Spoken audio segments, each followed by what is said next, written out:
In today's math lesson, we're going to solve a quadratic equation by completing the square.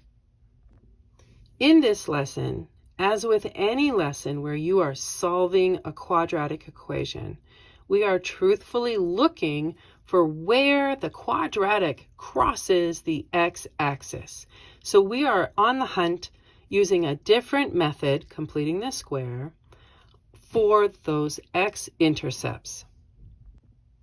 So the first thing we have to do when we approach these quadratic equations that we're solving by completing the square is to make sure that the equation is set up in the format of x squared plus bx plus an unknown is equal to c plus, again, that same unknown.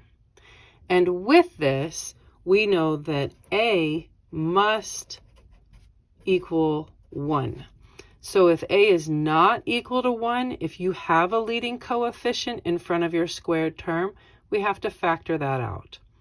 If you have a number here where our first box is, you have to move that by either adding or subtracting that term to the other side of the equation. We need to have two boxes, two squares to fill in our equation to get this started. So the next thing we're going to do is we're going to find the value of this square, of this box. And we're going to do that by doing what we did in the previous lesson of completing the square by taking the b term, cutting it in half, and then squaring it. This is what is going to end up going in both of these boxes, in both of these squares, the result of b divided by 2 and then squared.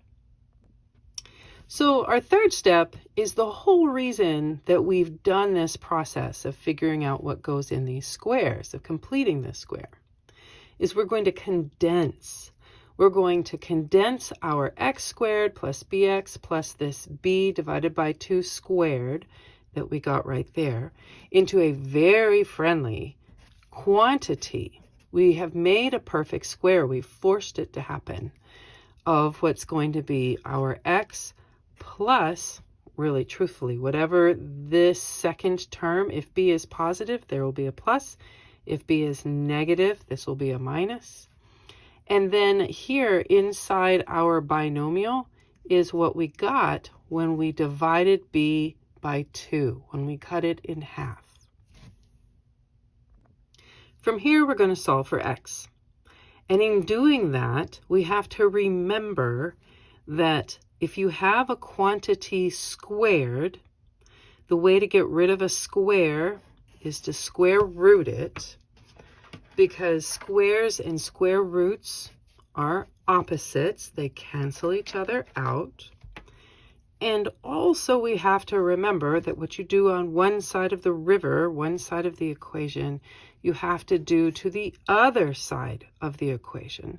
So that was our c plus whatever was in that box. But whenever you take the square root of a number, because this will be a number, you have to account for both the positive and negative versions of that number. But we'll show all this in the examples to come. So we're going to solve for x. Last but not least is a friendly reminder of you just have to be careful. There are so many little steps that are just different from problems that we've solved and simplified in previous lessons. So you have to be very careful with all of your moving parts in the equation. You also have to be careful with your rounding. As we finish off this lesson, there's just a lot of parts to keep track of, and you have to remember your rounding rules.